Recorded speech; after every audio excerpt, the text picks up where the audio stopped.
So I saw some people talking online about how to use Proloquo2go while doing FaceTime. So I'm going to show you real quick. It's super easy. It's one of the easiest things to do, and you can use FaceTime and talk with Proloquo2go. So the user can use Proloquo2go, and the person on the other end is going to hear that voice. It's an awesome new feature, so here we go. You got to make sure that you have both contacts and FaceTime in order to do this, right? So I'm going to go into FaceTime.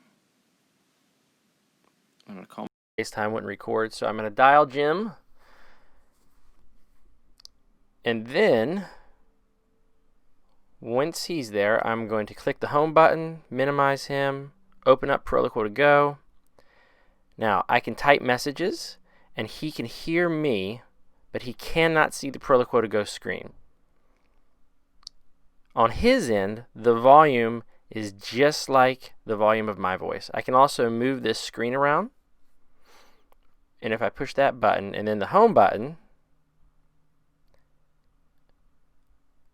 I can get rid of that screen altogether.